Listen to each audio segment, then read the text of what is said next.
एक बार पुनः आप सबको सादर नमस्ते, सुप्रभात, प्रातः वंदन। सभी श्रोताओं के लिए मंगल कामना करते हुए जो क्रमिक प्रवचन गृहस्थ आश्रम के विषय में हमने प्रारंभ किया है, आज उसका ये 5वां भाग आपकी सेवा में भेज रहे हैं। कल हमने चर्चा किया था कि पहला कर्तव्य है, विवाह करने के बाद पहला कर्तव्य है पति और पत्नी का आपस में एक दूसरे की पूर्ति। सबसे पहली ड्यूटी कि हम एक दूसरे को संतुष्ट रखें। उसके लिए तप करना पड़े, कष्ट सहन करना पड़े, थोड़ा भार अपने ऊपर आ जाए तो उस भार को स्वीकार करें। क्योंकि गृहस्थ आश्रम सभी का आधार है, तो जो सबका आधार बनेंगे उनके ऊपर भार तो पड़ेगा, और जो अपने भार को ले लेते हैं उन्हीं का आभार किया जाता है। जो लोग किसी का भार नहीं ले पाते उनको आभार भी कभी नहीं मिलता है। तो यदि हम चाहते हैं कि लोग हमारा आभार माने तो फिर अपने को दूसरों का भार लेना चाहिए।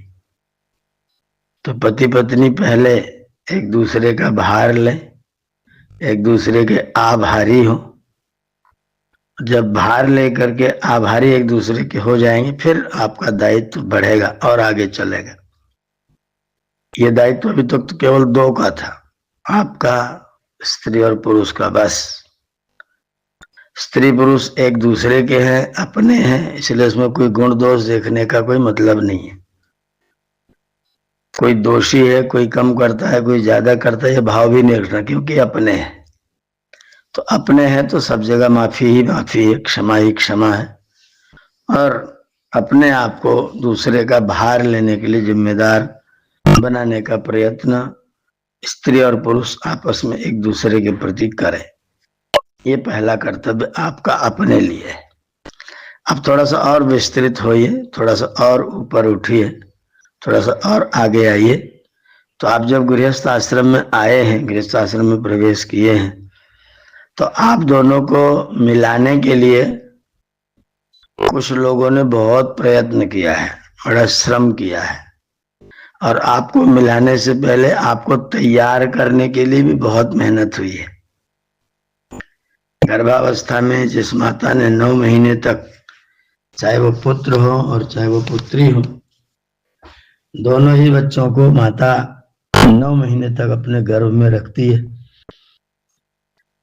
भोजन, वसन, कोई स्वास्थ्य ठीक न हुआ तो उसके लिए औषध,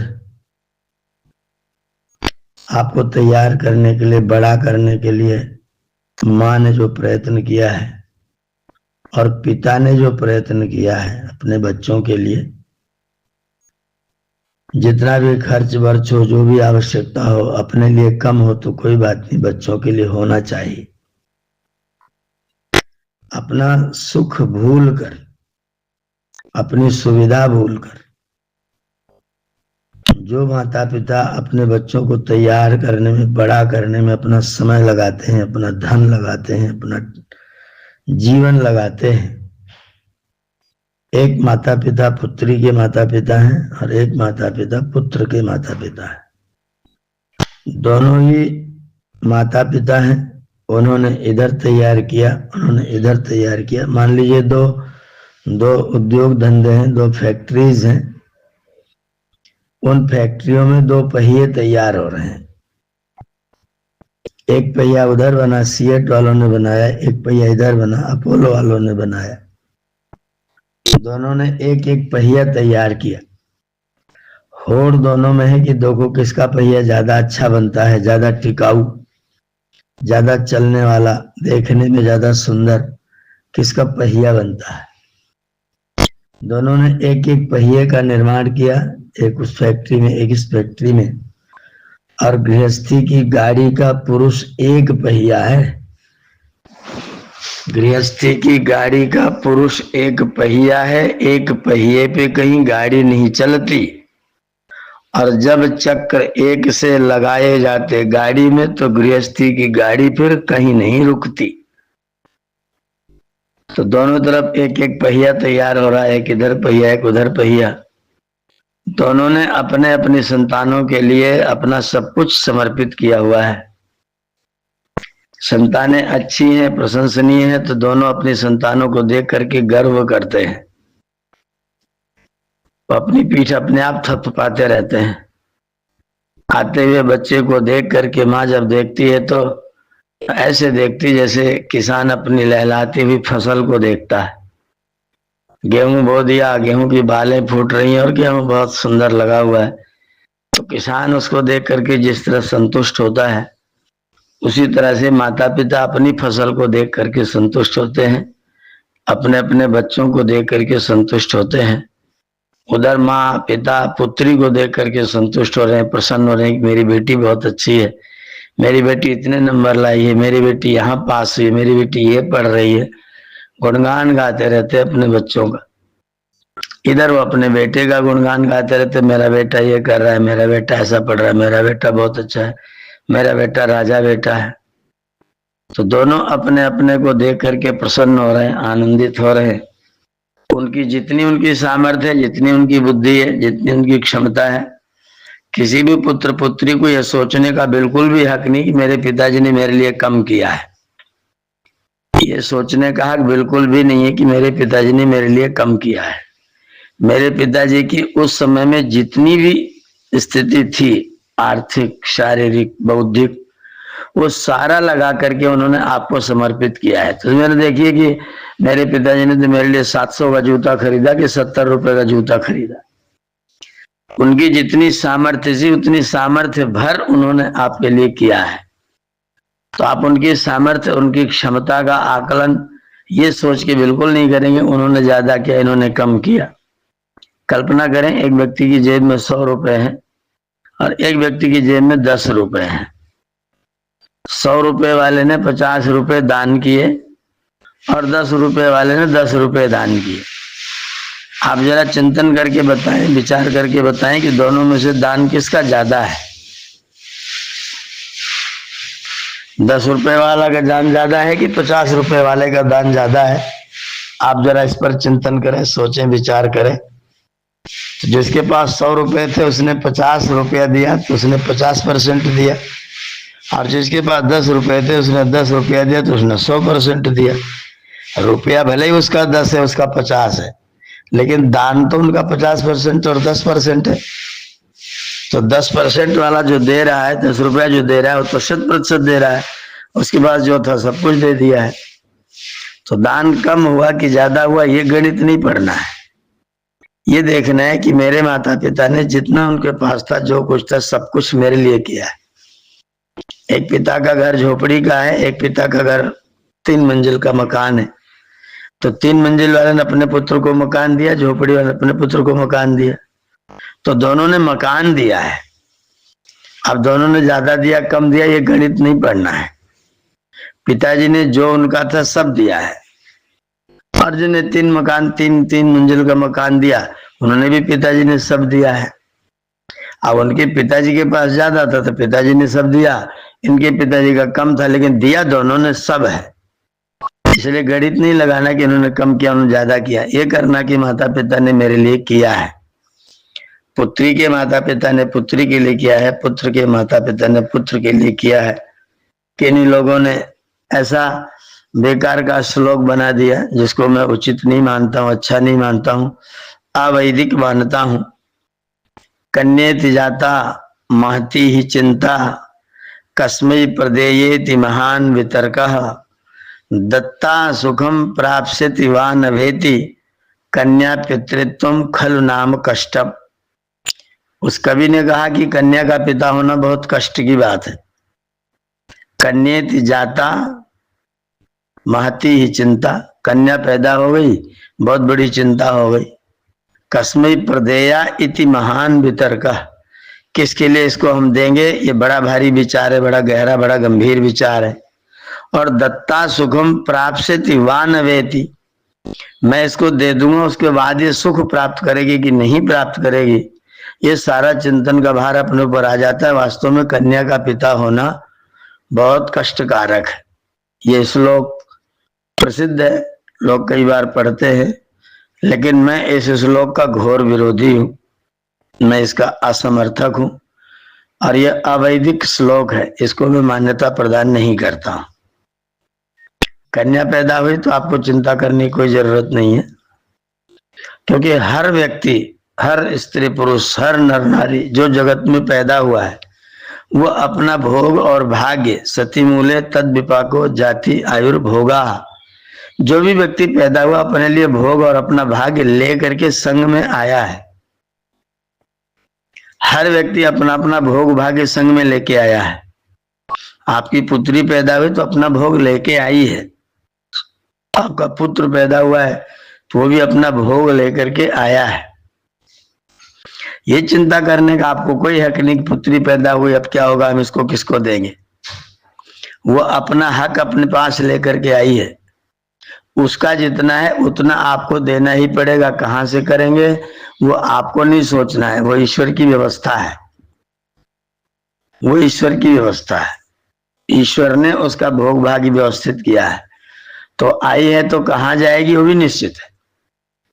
ये भी जान लीजिए कि किसका किसके साथ कहाँ संबंध होना है, जो होना है ईश्वर की व्यवस्था से होना है।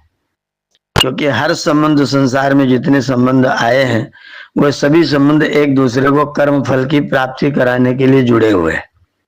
स्त्री पुरुष का मिलना भी एक दूसरे को कर्म फल का प्रदान करने का एक उपक्रम है जो परमात्मा ने किया हुआ है। तो कौन कन्या किस पति को प्राप्त करेगी, कौन पति किस कन्या को प्राप्त करेगा, ये संबंध आपका पहले से सुनिश्चित है, निर्धारित है। वो वहीं जाकर के आपकी जो जो खोज होती है वहीं जाकर के आपकी अटक जाती है। आप सैकड़ों लोगों को फेल करते हैं, जो कारण बता के फेल करते हैं, उन्हीं कारणों में अंत में आकर के आप बिल्कुल आंख मूंद करके समझौता करते हैं और वहां तुरंत विवाह संस्कार करा देते हैं। तो हर कन्या अपना भोग भाग्य लेके आई है। ऐसा भी हो सकता है कि आपको कन्या के लिए खर्च न करना पड़े, कन्या आपके लिए खर्च करने लग जाए। ऐसा भी बहुत सारे उदाहरण आपको मिलेंगे। कन्याओं ने अपने विवाह से पहले अपने विवाह से ज्यादा कमाई करके अपने पिता को दिया है और पिताजी उसके आधे में उसका विवाह करते हैं। कन्या ने कमा करके अपने वेतन से पिताजी को 10 लाख रुपए दिए और जिसके यहाँ उनका विवाह होना था उन लोगों ने कहा कि हमें आपसे केवल 1 रुपया चाहिए, बस जहां भी देना होगा केवल 1 का सिक्का लूंगा और कुछ नहीं होगा। तिलक चढ़ाने के 1 रुपया, दान देने के 1 रुपया, 5 रुपए में लड़की का विवाह हो गया और लड़की 10 लाख रुपए पिता को कमा के दे चुकी है। तो ये सोचना कि पुत्री है तो पैदा हुई तो इसका बोझ ढोना पड़ेगा, इसको ये करना पड़ेगा, वो करना पड़ेगा, ये सब व्यवस्थाएं आपको नहीं सोचनी है। वो व्यवस्था परमात्मा के हाथ में सौंप देना चाहिए। आप अपना विचार करते रहें, खोज करते रहें, सोचते रहें। आपका उत्तरदायित्व माता पिता को तो इतना है कि अपनी पुत्री को बहुत अच्छा तैयार कर, बहुत अच्छा, उत्तम से उत्तम तैयार कर। पैसे से उत्तम नहीं होता है, विचार से, आचरण से, चरित्र से, चाल ढाल से, व्यवहार से उत्तम होता है व्यक्ति। तो उसको उत्तम तैयार करें। पिता, जिस पुत्र के पिता का कर्तव्य है कि अपने पुत्र को उत्तम तैयार करे। मेरा पुत्र अति उत्तम, चरित्र से उत्तम, व्यवहार से उत्तम, मधुर व्यवहार, सहयोगी भावना, सेवा की भावना, ये तैयार करना, ये आपका कर्तव्य है। ये चिंता करना कि विवाह में कैसे होगा, इसकी चिंता करना ये मूर्खता की बात है। अगर आप ये करते हैं तो फिर आप जो है चिड़ियों से भी गए बीते हैं। आदमी सिर्फ मुस्तकबिल के पीछे भागता, कोई चिड़िया कल की चिंता में कभी रोती नहीं। वो सब व्यवस्थाएं परमेश्वर करता है, ईश्वर की व्यवस्था से वो सब होता है। आप भगवान के भरोसे से आराम से रहिए। पुत्री का विवाह होगा तो आपके पास जो देना लेना करना धरना होगा सब व्यवस्थाएं परमात्मा कर देंगे। आप तो एकदम निर्द्वंद भाव से मस्त होकर के रहिए। बस पुत्री को तैयार करने में कोई कोताही नहीं। तुमको ऐसे करना है, वहां जाकर किसी की मत सुनना, कोई कुछ सुनाए तुरंत जवाब दे देना। ये जो सीख आप अपनी पुत्री को पढ़ाएंगे, इसका मतलब घर के बर्बाद करने की जुगाड़ पढ़ा रहे हैं। बेटा तेरा घर है तो उसको कैसे संभालेगी, वो तेरी बुद्धि, तेरी क्षमता, तेरा काम है। हमारी ओर से कोई सीख नहीं। तुझे उत्तम से उत्तम होना चाहिए, दूसरे की सेवा करना, दूसरे का सहयोग करना, तप करना, श्रम करना, ये उत्तम काम है। अपने घर के अपने काम स्वयं करना, दूसरों के भी काम कर देना, ये व्यक्ति की उत्तमता की पहचान है। अब कोई क्या सुना रहा है वो उसकी अपनी वाणी का दोष है, उसको ज्यादा सुनने की जरूरत नहीं। अपने काम से काम रखना, अपना काम परिश्रम पूर्वक करिए। जो व्यक्ति आपको सुना रहा है वो कल आपकी स्थिति को देख करके बदलेगा, आपकी सेवा भावना को देख करके बदलेगा। जो बहुत ही महान दुष्ट होगा, बहुत ही महान दुष्ट होगा, वो भी एक न एक दिन पिघल करके आपके समक्ष आएगा और बोलेगा मैंने आपको समझने में भूल कर दी, मुझे माफ करना। शर्त यह है कि आपने अपने आप को साधना में बना करके और सेवा भावना रखी है, सहयोग की भावना रखी है। आप उत्तम है, आपकी वाणी में कड़वाहट नहीं, तो आप सबसे उत्तम हो सकते हैं। तो हम उत्तम से उत्तम अपने संतानों को तैयार करें, ये माता पिता का कर्तव्य है। और माता पिता ने तैयार करके दोनों को जब विवाह संस्कार मंडप में ला करके बिठाल दिया, तो आप जो माता पिता लोग हैं वही लोग कल्पना करें, जब आपकी पुत्री मंडप में बैठी होती है तो आपकी क्या स्थिति होती है, और आपका पुत्र मंडप में बैठा होता है तो आपकी क्या स्थिति होती है। आप सोचते मैं तो मैं तो पुत्र का पिता हूं, मैं तो बड़ा हूं। उधर पिताजी सोचते हैं कि ये लोग मेरे घर में आए हुए मेरे मेहमान हैं, इनकी संतुष्टि के लिए मुझे सब कुछ करना है, ये लोग असंतुष्ट न हो जाएं, वो उनका बड़प्पन है। वो सोचते कि मेरे मेहमान हैं, मेरे अतिथि, इसलिए इनके मेरे दरवाजे पर आए हैं, तो इनका स्वागत करना हमारा नैतिक उत्तरदायित्व है। ये लड़की का पिता, पुत्री का पिता हमेशा सोचता है कि जो लोग मेरे दरवाजे पर आए हैं मैं उनका सम्मान करूं। महाराज दशरथ अपने 4 पुत्रों की बारात लेकर के गए थे। सवेरे सवेरे स्नान आदि करके जलपान आदि हुआ। फिर दशरथ जी ने वशिष्ठ जी से कहा कि जनक जी के यहाँ से कोई सूचना नहीं आई, कोई बुलावा नहीं आया, जरा यहाँ से दूत भेजो और पता करो कि वहां कैसी क्या तैयारी है। यहाँ से दूत भेजा गया, उसने जाकर के महाराज से पूछा कि महाराज दशरथ अपने पुत्रों के साथ तैयार हैं, उनको कब लाया जाए। जनक जी बोले हम तो उन्हीं की प्रतीक्षा कर रहे हैं, आप पूछ क्यों रहे हैं, आपका घर है, आप यहाँ आइए।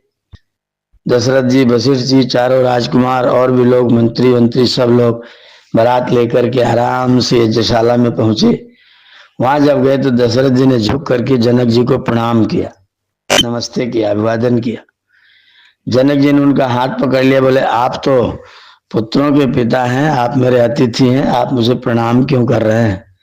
दशरथ जी ने बड़ी विनम्रता से कहा कि आज हम ग्रहीता हैं, आप दाता हैं। हम ग्रहीता हैं, आप दाता हैं। हम आपके कुल से रत्नों को लेने के लिए आए हैं और अपने घर की शोभा लेने के लिए, अपने घर की लक्ष्मी को लेने के लिए आए हैं। हम तो ग्रहण करने आए हैं, आप तो देने वाले हैं। तो देने वाला बड़ा है, लेने वाला छोटा है। आज मैं ग्रहीता हूं, इसलिए आपको मैं अभिवादन कर रहा हूं। जनक जी बोले नहीं, आप मेरे अतिथि हैं, हम आपका सम्मान करते हैं। बोले अतिथि के नाते आप मेरा सम्मान करिए, लेकिन दाता के नाते तो मैं आपका सम्मान अवश्य करूंगा। तो अगर ये सोच हमारे समाज में व्याप्त है कि लड़की का पिता छोटा है, लड़के का पिता बड़ा है, तो ये सोच अवैधिक सोच है, गलत सोच है, घृणित सोच है। इस सोच को हमें समाप्त करना चाहिए। पुत्री की तैयारी में उससे ज्यादा मेहनत मेरे ख्याल से होती जितने पुत्र के तैयारी में होती। पुत्री की तैयारी में सावधानियां ज्यादा रखनी पड़ती हैं, सजग ज्यादा रहना पड़ता है। पुत्र की तैयारी में थोड़ी कम सजगता रहती है। पुत्री को तैयार करने वालों ने अधिक परिश्रम किया है, उसको बड़ा संजोया है, वो उनका धन है, कन्या धन है। वो धन आपको समर्पित करने के लिए आ रहे हैं। तो जो धन दे रहा है, जो दाता है, निश्चित तौर पर वो सम्मान का पात्र है। अगर उसने अपनी श्रेष्ठ उत्तम संतान को तैयार करके आपके घर की शोभा बना दिया है, तो व्यक्ति किसी भी तरीके से छोटा नहीं है, लघु नहीं है। तो दोनों बराबर है। इसलिए हमारे पास तो शब्द भी है ना, समधि। शब्द है समधि और व्यवहार है विषमधि। उल्टी रीति है, आपके दोगले हैं, हमारा दोगला व्यवहार है। शब्द बोलते हैं समधि जी, और उसके बाद व्यवहार करते नहीं, कन्या वाला छोटा है, मैं वाला बड़ा हूं। पुत्र वाला बड़ा है, कन्या वाला छोटा है, तो सम कहां हुआ, फिर समधि कहां हुआ। सम तो तब होगा जब वो उसका उपकार माने, वो उसका उपकार माने। आपने मेरी पुत्री को अपने घर में स्वीकार किया, आपका आभार है। आपने अपनी पुत्री को हमें दे दिया, इसलिए आपका आभार है, तब तो समधि हुआ। आपने अपना इतना बड़ा पुत्र तैयार करके मेरी पुत्री की सेवा के लिए समर्पित कर दिया, आपका आभार है। आप अपनी पुत्री तैयार करके मेरे पुत्र की सेवा के लिए समर्पित कर दिया, आपका आभार है। जब दोनों एक दूसरे के आभारी हैं तब तो समझी है। अगर एक आभारी है और दूसरा खाली भारी है, पुत्री का पिता आभारी है, पुत्र का पिता भारी है, वो अपने आप को प्रभारी समझ रहा है। जब वो प्रभारी और भारी होने लग जाएगा तो फिर समधि तो नहीं हुआ। तो जो शब्द आप व्यवहार करते हैं उसको व्यवहार में लाइए, जो शब्द आप बोलते हैं उस शब्द को व्यवहार में लाइए। समधि हैं दोनों के पुत्र पुत्री मंडप में बैठे हैं, विवाह संस्कार होने जा रहा है, पंडित जी भी मंडप में उपस्थित हैं, विवाह संस्कार होगा, हो रहा है। अब पुत्र पुत्री विवाह करने के बाद अपने घरों में आते हैं, तो जिस भावना के साथ उस दिन विवाह के दिन माता और पिता ने प्रसन्नता पूर्वक एक दूसरे का हाथ मिलाया था, एक दूसरे से बड़ी समधि पूर्वक, प्रसन्नता पूर्वक, आनंद पूर्वक गले मिल मिल के, माला पहना पहना के जो एक दूसरे का स्वागत करके दोनों एक दूसरे को समधि बना रहे थे, उनके प्रति इन पुत्र पुत्रियों को भी सम होना है, बराबर बुद्धि वाला होना है, सम बुद्धि वाला होना है। पुत्र के लिए पत्नी के माता पिता आदरणीय हैं, पत्नी के लिए पुत्र के माता पिता आदरणीय हैं, दोनों एक दूसरे के लिए आदरणीय हैं, दोनों एक दूसरे के लिए सम्माननीय हैं। वो उनका आदर करें, वो उनका आदर करें, वो उनकी सेवा करें, वो उनकी सेवा करें, और दोनों एक दूसरे की सेवा से समृद्ध हों, सुखी हों, एक दूसरे की सेवा करके दोनों संतुष्ट हों। माता पिता के प्रति आपके आचरण पर कल एक चर्चा भी मैं और रखूंगा, आज ये भूमिका रूप में है। आज मैं इसी पर इतनी बात कह करके अपनी वाणी को विरमित करूंगा। कल अभी एक चर्चा माता पिता के प्रति आपके व्यवहार पर मैं और रखूंगा। ये माता पिता के प्रति व्यवहार की भूमिका है। अगले एपिसोड में, अगले भाग में, अगले क्रमिक प्रवचन में मैं आपसे माता पिता के प्रति आपके कर्तव्यों पर और अधिक चर्चा करूंगा। आज के लिए इतना ही। आप सबका बहुत बहुत धन्यवाद। ओम सबके लिए मंगल कामना।